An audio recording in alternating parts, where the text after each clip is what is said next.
Cette année 2025, Kira Hospital totalise 10 ans d'existence. Donc, c'est une grande expérience. Chaque 12 mai de chaque année, on célèbre la Journée internationale de l'infirmière. Et à Kira Hospital, nous nous associons aux autres infirmiers pour célébrer cette journée. Et nous organisons des activités depuis un certain temps. Et aujourd'hui, nous sommes à la 6e édition. Les atouts, comme vous l'avez vu, c'est que Kira Hospital est né avec une vision d'offrir des soins de qualité. Or, qui dit des soins de qualité nécessite un personnel compétent et formé, mais aussi du matériel.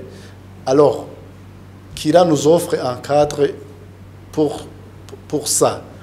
Et d'ailleurs, cette journée rentre dans cette logique d'améliorer la formation de nos infirmiers, comme vous l'avez su dans les exposés qui ont été faits. Nous organisons cette journée qui est célébrée au niveau mondial pour nous évaluer et voir où on en est, quelle année, les défis pour qu'on puisse aborder l'autre année avec des recommandations claires. Et le thème de cette année, c'est que l'infirmier va avoir une évolution personnelle dans la famille, mais aussi une évolution dans sa profession. Nous les souhaitons une bonne fête. Et en plus, nous les encourageons, non seulement pour eux-mêmes, mais aussi pour promouvoir les soins, que ce soit pour les entreprises ou que ce soit pour le pays. C'est une catégorie de personnel qui est incontournable dans la prise en charge des patients. Actuellement, moi je dirais que nous sommes satisfaits. Nous sommes satisfaits, pourquoi? Parce que tout d'abord, il y a cette collaboration. Il y a la collaboration entre le département des infirmiers et la direction. Par ailleurs, les infirmiers font partie de l'organe suprême de l'hôpital qui prend les décisions.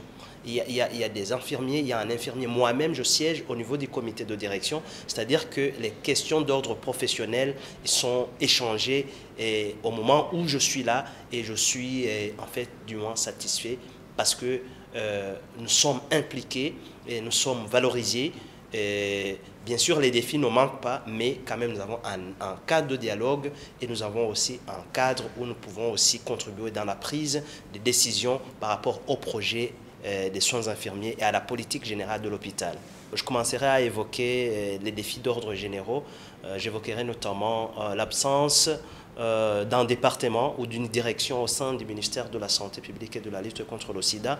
Et cela handicape le bon fonctionnement ou la bonne organisation professionnelle en ce qui est des soins infirmiers, en ce qui est de la profession infirmière. Et l'autre défi, non moins important, c'est aussi la non-opérationnalisation de l'Ordre national des infirmiers et des sages-femmes décrétée par le président, son Excellence le président de la République, le 16 janvier 2024.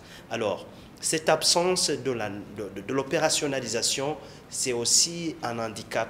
Et d'ailleurs, je proposerai ou je lancerai un appel vibrant à l'endroit du ministère pour qu'il puisse faire le tout pour mettre en place le conseil afin que l'ordre qui a été décrété puisse être opérationnel.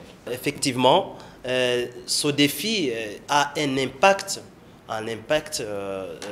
je dirais négatif pour les bénéficiaires des soins infirmiers. Parce que quand une profession est là et que il ne peut pas bien s'organiser quand il n'y a pas d'un cadre qui est formel et reconnu pour pouvoir condenser toutes les questions d'ordre professionnel. Vous comprenez qu'il doit y avoir des conséquences effectivement négatives et pour les bénéficiaires qui sont les patients.